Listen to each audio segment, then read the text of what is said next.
Setelah memahami reaksi yang akan terjadi antara asam dan basa, kita akan mempelajari berikutnya tentang persamaan ion lengkap dan persamaan ion bersih. Nah, persamaan ion lengkap ini kadang-kadang suka disingkat jadi PiL, sedangkan persamaan ion bersih disingkat menjadi PiB. Nah, apa sih persamaan ion lengkap itu? Persamaan ion lengkap ini sebenarnya persamaan reaksi kimia, tapi dilengkapi dengan penguraian persamaan ini. Jadi setiap larutan asam kuat, basa kuat, dan garam yang larut itu harus diuraikan menjadi ion-ionnya dalam persamaan ion lengkap. Jadi saya tuliskan di sini persamaan ion lengkap adalah persamaan yang menguraikan larutan asam kuat, basa kuat, dan garam yang larut menjadi kation dan anionnya. Sorry, ini agak kehapus. Nah, sementara persamaan ion bersih ini adalah persamaan yang menghilangkan ion-ion penonton atau ion yang tidak terlibat dalam reaksi kimia. Nah, seperti apa sih cara menentukan PiL dan PiB-nya? Nanti akan saya beri contoh. Nah, sekadar untuk mengingatkan, di sini tadi ada yang disebut asam kuat dan basa kuat. Kita ingat lagi, yang termasuk asam kuat itu adalah asam klorida, asam bromida, asam iodida, asam nitrat, asam perklorat, dan asam sulfat.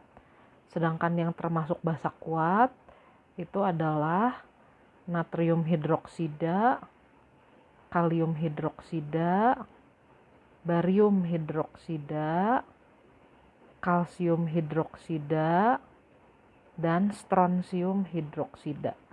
Nah, sementara garam-garam yang larut adalah senyawa garam-garam yang mengandung ion yang selalu larut.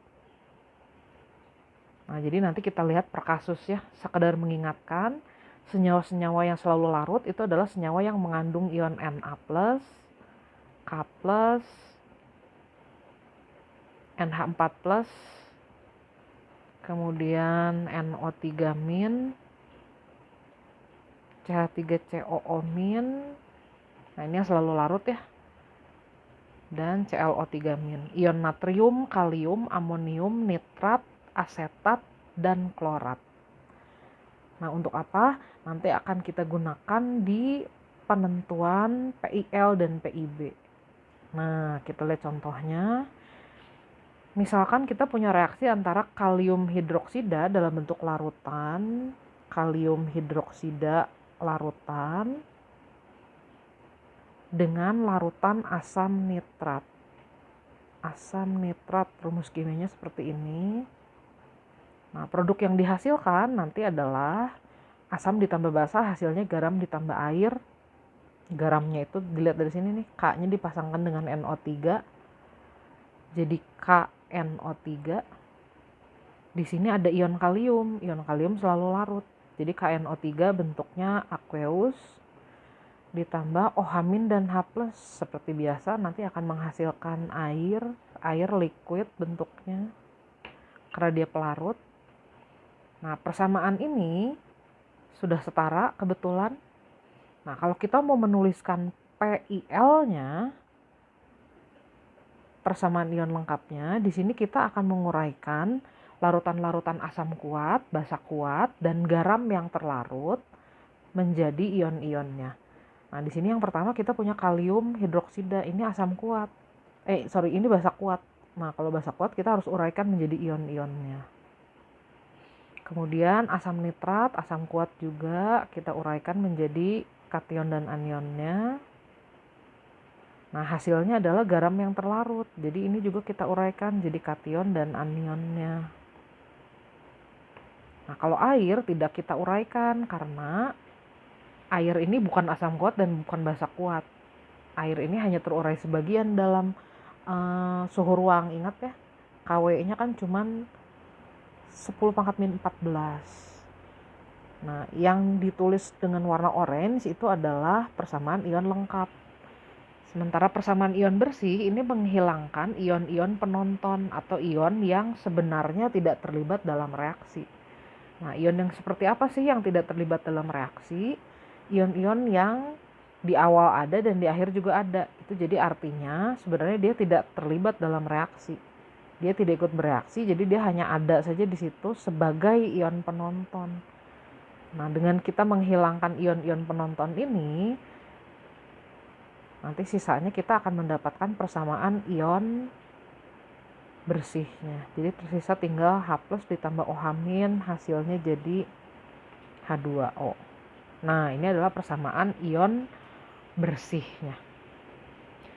Nah, reaksi antara asam dan basa biasanya suka disebut juga reaksi pembentukan air atau penetralan. Nah, karena seperti ini. Persamaan ion bersihnya adalah reaksi pembentukan air sebenarnya. Oke, kita lihat contoh berikutnya. Sekarang kita punya reaksi antara magnesium oksida padat dengan larutan asam sulfat. Nah, kita tuliskan dulu persamaan reaksinya. Magnesium Mg2+, oksida O2-, jadi MgO. Bentuknya padat. Direaksikan dengan larutan asam sulfat. Nah, ini rumus molekul asam sulfat. Nah, ini bentuk reaksinya adalah oksida basa ditambah asam. Nah, oksida basanya ini harus kita kembalikan dulu ke dalam bentuk basa supaya kita mudah menentukan hasil reaksinya. Jadi sebagai bantuan kita tuliskan dulu, oh ini MgO itu oksida dari magnesium hidroksida. Jadi ion-ionnya itu Mg+ dan OH-. Asam sulfat itu kationnya H+, anionnya SO4 2-. Nah, dengan bantuan itu baru kita tuliskan hasil reaksinya. Nanti Mg akan dipasangkan dengan SO4. Hasilnya adalah magnesium sulfat. Nah, lihat lagi di bagian kelarutan elektrolit, ion sulfat itu akan selalu larut kecuali kalau berpasangan dengan BaCaSr dan Pb2+. Jadi kebetulan kalau dengan Mg dia larut. Dan hasilnya ada air di sini. Ingat ya, oksida basa ditambah asam hasilnya garam ditambah air. Nah, kalau sudah bantuannya kita hapus aja. Sekarang kita setarakan persamaan reaksinya. Nah, ini kebetulan sudah setara. Kalau sudah setara kita akan tuliskan PiL-nya. Tadi warna apa ya? PiL biar sama, saya samain warna orange. Nah, PiL itu menguraikan persamaan reaksi ke dalam bentuk ion-ionnya, tapi yang diuraikan hanya asam kuat, basa kuat, dan garam yang terlarut. Nah, MgO tidak diuraikan karena ini adalah oksida basa lemah lagi ya, jadi tidak kita uraikan. Nah, asam sulfat harus kita uraikan karena dia adalah asam kuat. Ion H+-nya ada 2, ion sulfatnya ada 1. Magnesium sulfat ini diurai karena dia adalah garam yang larut. Kita urai jadi Mg2+ dan SO4 2-. Nah, kalau air tidak diurai karena air bukan elektrolit kuat. Nah, kalau kita hilangkan ion penontonnya atau ion yang tidak terlibat, nanti kita akan memperoleh persamaan ion bersihnya. Nah, ion penontonnya apa saja? Kita lihat yang di kiri ada dan di kanan ada, itu artinya tidak terlibat dalam reaksi. Jadi persamaan ion bersihnya hanya gini aja. MgO ditambah 2H+, hasilnya jadi Mg2+ dan air. Nah, ini persamaan ion bersihnya. Kita lihat lagi contoh berikutnya. Kita sekarang mereaksikan larutan natrium hidroksida dan larutan asam asetat. Natrium hidroksida NaOH direaksikan dengan larutan asam sulfat CH3COOH. Nah, ini reaksinya reaksi asam dan basa, hasilnya pasti garam dan air. Garamnya NaCH3COO, atau ini kadang-kadang suka ditulis juga CH3COONa, sama aja. Ion Na dan ion CH3COO- semuanya larut. Jadi natrium asetat juga pasti larut. Kemudian hasilnya air. Nah, kalau bingung gini, Na itu nanti dipasangkan dengan CH3COO-. H dengan OH membentuk air. Ya. Nah, kebetulan persamaannya sudah setara. Sekarang kita tuliskan PiL-nya, persamaan ion lengkap. Ingat, yang diurai itu hanya asam kuat, basa kuat, dan garam yang larut. Nah, NaOH diurai karena dia adalah basa kuat. CH3COOH tidak diuraikan karena dia adalah asam lemah. Nah, kenapa sih tidak diurai sih asam lemah? Karena kalau kita ingat, asam lemah itu penguraiannya kan hanya sebagian kecil. Reaksi penguraiannya adalah reaksi kesetimbangan. Jadi ion CH3COO- dan H+ dari asam asetat itu tidak akan terlalu banyak, tidak signifikan. Jadi bisa kita abaikan. Nah, itu PiL-nya, persamaan ion lengkapnya. Sementara PiB-nya kita hilangkan ion-ion penonton yang ada di sini. Ini ada min ya, tadi hilang. Nah, ion penontonnya yang mana nih? Ternyata natrium ya. Jadi persamaan ion bersihnya adalah CH3COOH ditambah OH- di sebelah kiri. Di kanannya menjadi CH3COO- ditambah H2O. Ini persamaan ion bersihnya. Ion penontonnya natrium. Berikutnya aluminium oksida padat. Aluminium Al3+, oksida itu O2-. Jadi ini rumus molekulnya adalah Al2O3 padat. Direaksikan dengan larutan asam klorida. Oksida basa ditambah asam hasilnya adalah garam ditambah air. Nah, Al2O3 adalah oksida oksida aluminium hidroksida. Jadi kationnya sebenarnya Al3+, anionnya OH-. Nah, ini kita tuliskan sebagai bantuan supaya gampang nanti kita tukar pasangannya Al dengan Cl, H dengan OH. Jadi hasilnya adalah AlCl3. Nah, ini juga larut karena ion Cl- itu selalu larut kecuali kalau dia berpasangan dengan Ag, Pb, Cu, dan Hg. Kalau dengan Al dia larut. Ditambah air. Nah, bantuannya kita hapus aja. Sekarang kita tuliskan PiL-nya. Tapi ini persamaan harus setara dulu nih. Kita setarakan dulu ya. Aluminiumnya ada 2, klornya ada 6, hidrogennya jadi ada 6. Nah, ini sudah setara. Nah, sekarang kita tuliskan PiL-nya. Ingat, yang diurai itu hanya larutan asam kuat, larutan basa kuat, dan larutan garam. Jadi Al2O3 nggak perlu diurai karena dia adalah padatan oksida basa lemah. Nah, HCl ini harus diurai menjadi ion-ionnya karena merupakan asam kuat. Nah, ini kan molekul asamnya ada 6, jadi ion H-nya ada 6, ion Cl-nya juga ada 6. Nah, ini aluminium klorida diurai karena merupakan garam yang larut. Aluminiumnya jadi ada 2 nih. Ion klornya jadi ada 6. Jadi dituliskan jumlahnya sebagai koefisien. Kemudian kita hilangkan ion penontonnya. Di sini ternyata ion penontonnya ion klor. Jadi persamaan ion bersihnya Al2O3 ditambah 6H+. Hasilnya gini. Nah, seandainya nanti kalian bertemu reaksi yang tidak punya PiB atau semua ionnya ion penonton, itu artinya reaksi tersebut tidak berlangsung. Jadi semua ionnya hanya menonton dan tidak mengalami reaksi kimia. Kita lanjutkan, berikutnya kita mereaksikan gas belerang trioksida. Nah, ini adalah oksida asam sulfat ini. Jadi anggap aja kation dan anionnya seperti itu. Direaksikan dengan barium hidroksida. Barium hidroksida, kationnya Ba2+, anionnya ion OH-. Nah, kita tukar pasangannya SO4 dengan Ba, H+ dengan OH-. Nanti akan terbentuk barium sulfat.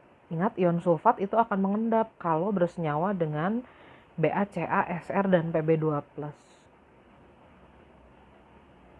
Jadi baso 4, barium sulfat, itu mengendap atau solid. Nah, bantuannya kita hapus karena sudah. Kemudian kita setarakan dulu persamaannya. Ini sudah setara ya. Kemudian kita tuliskan PiL-nya. Apa yang harus diurai dalam penentuan PiL? Ya, larutan asam kuat, basa kuat, dan larutan garam. Nah, ini basa kuat nih, BaOH 2 kali. Jadi, kita harus menguraikan jadi ion-ionnya. Jumlah ion kita jadikan koefisien. Barium sulfat ini tidak diuraikan karena merupakan endapan. Nah, kita hilangkan ion penontonnya. Ion penonton itu ion yang tidak terlibat dalam reaksi. Nah, kebetulan tidak ada ion penontonnya. Semua terlibat. Jadi, kebetulan PiL dan PiB-nya sama.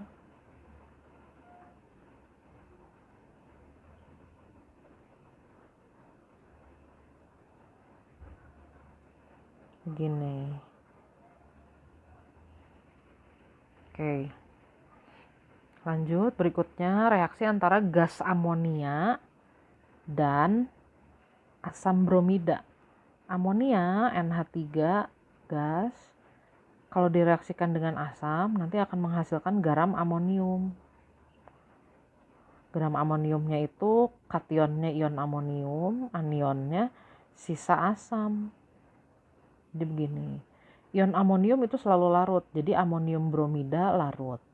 Kebetulan persamaan sudah setara. Sekarang tinggal kita uraikan menjadi ion-ionnya. Yang boleh diuraikan hanya asam kuat, basa kuat, dan larutan garam. Jadi saya tidak menguraikan NH3. Ini asam kuat, jadi diurai. Ini garam yang terlarut, jadi diurai jadi ion-ionnya. Kemudian kita hilangkan ion penontonnya. Ini ion penontonnya ion bromida. Jadi PiB-nya begini.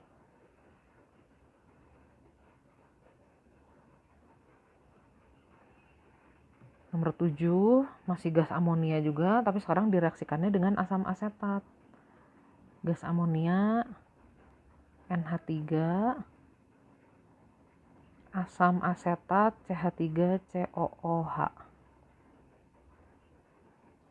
Nah, hasilnya sama, jadi garam amonium dengan kation amonium dan anionnya sisa asam. Nah, ini keduanya, ion amonium sama ion asetat itu larut. Jadi amonium asetat larut. Persamaan kebetulan sudah setara. PiL-nya bagaimana? Apa aja yang diurai? Ini tidak ada yang diurai di sebelah kiri ya, karena yang pertama ini basa lemah. Yang kedua ini asam lemah, tidak diurai juga. Nah, hanya garamnya yang diurai karena ini adalah garam yang larut. Ini kelihatannya tidak ada ion pengganggu. Ion penonton. Jadi PiB-nya juga sama.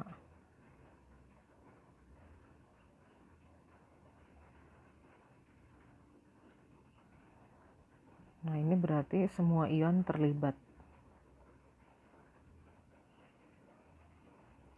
Nomor 8, sekarang kita punya larutannya barium klorida. Barium 2+, Ba2+, klorida Cl-, direaksikan dengan larutan natrium fosfat. Natrium 1+ muatannya, fosfat 3-. Nggak usah ditulis ya. Maaf, susah ngomong sambil nulis. Nah, kita tinggal tukerkan saja nih pasangan anion kationnya. Karena ini adalah reaksi dekomposisi rangkap atau reaksi antara dua garam. Nah, ini saya katakan di video sebelumnya akan berlangsung kalau membentuk gas atau endapan. Atau dengan kata lain, dia punya PiB. Kalau tidak ada PiB artinya tidak terjadi.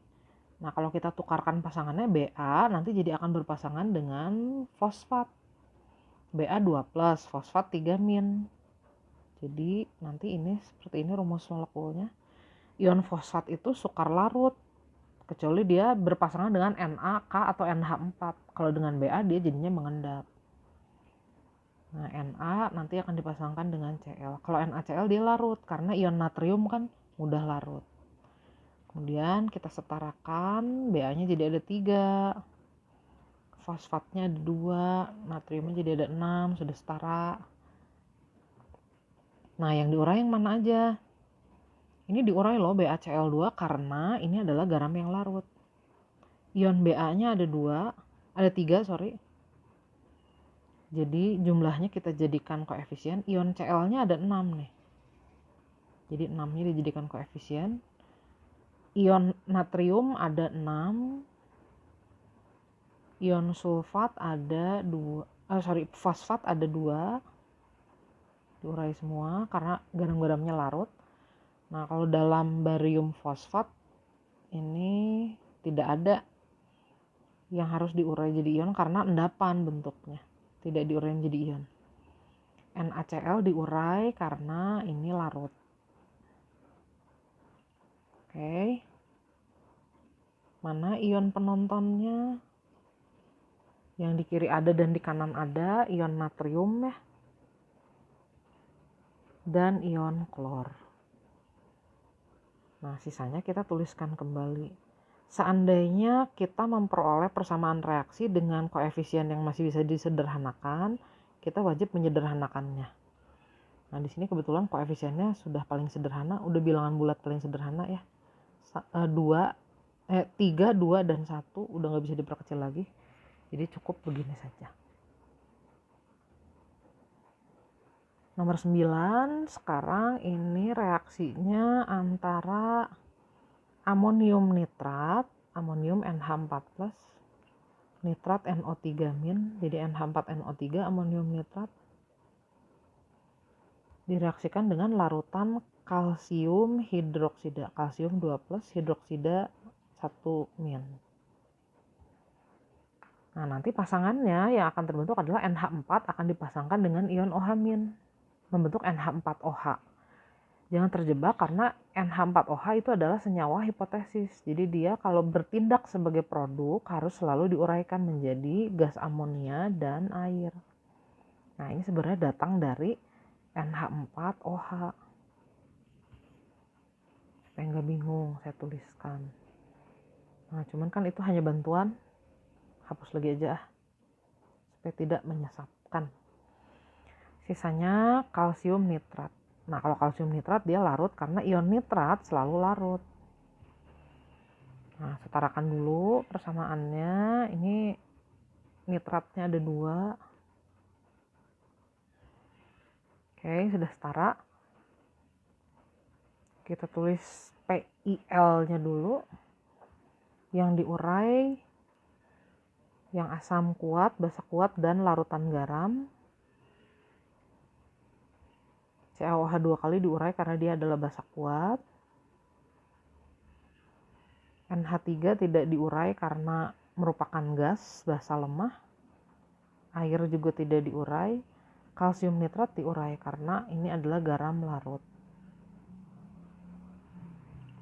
Nah, kita hilangkan ion penontonnya. Ion penontonnya ion nitrat. Sisanya kita tuliskan lagi sebagai PiB, persamaan ion bersih.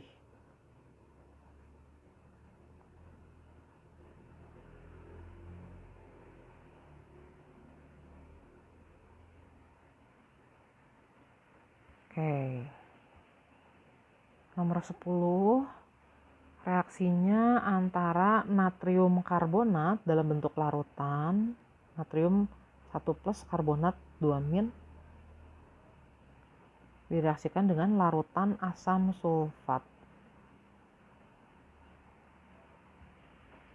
Nah, natrium nanti akan dipasangkan dengan sulfat menjadi natrium sulfat. Ini larut karena natrium selalu larut. Sisanya CO3 akan dipasangkan dengan H. Hasilnya adalah H2CO3 ya, asam karbonat. Asam karbonat itu adalah senyawa hipotesis. Kalau bertindak sebagai produk, dia harus diuraikan menjadi air dan gas karbon dioksida. Setarakan dulu persamaannya, ini kebetulan sudah setara. Kalau udah, kita tuliskan PiL-nya. Yang boleh diurai adalah asam kuat, basa kuat, dan garam yang larut. Ini kebetulan garam yang larut, jadi diurai. H2SO4 asam kuat, jadi diurai juga. Natrium sulfat diurai karena merupakan garam yang larut. Nah, air dan gas karbon dioksida tidak perlu diurai. Kemudian kita hilangkan ion penonton. Natrium dan sulfatnya penonton ya, tidak terlibat dalam reaksi. Nah, sisanya kita tuliskan lagi.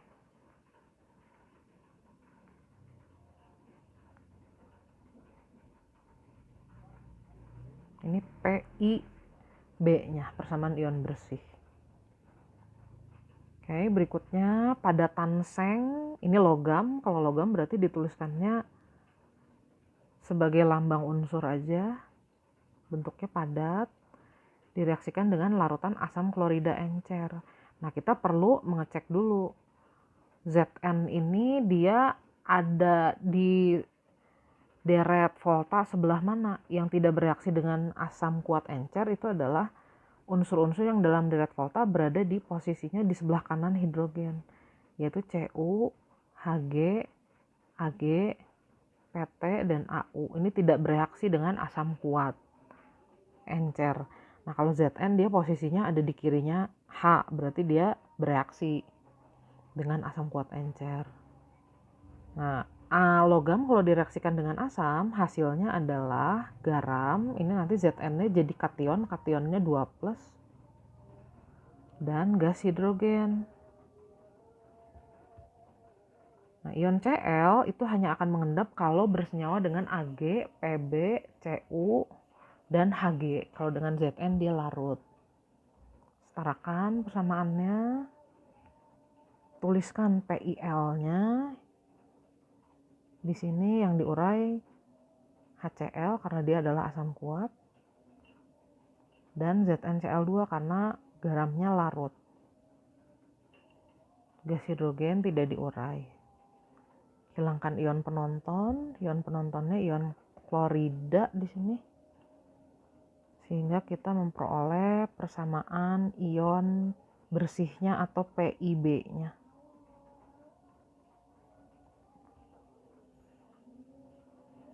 Nomor 12, ini logam aluminium.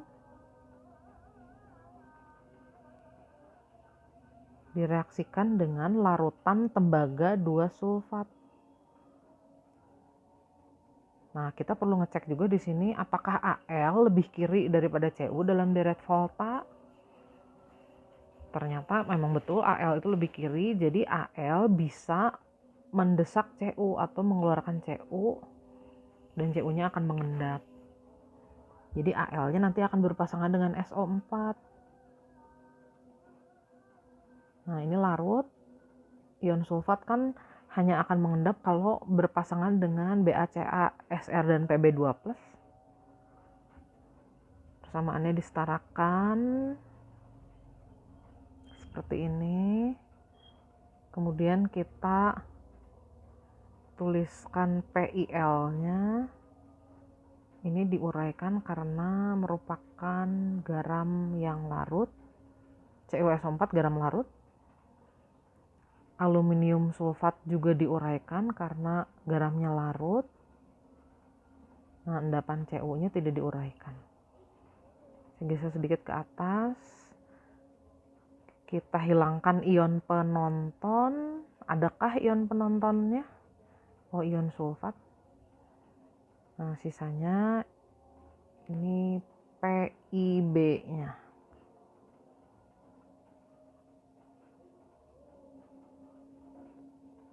Oke. Oh, sudah selesai. Oke, sampai sini dulu.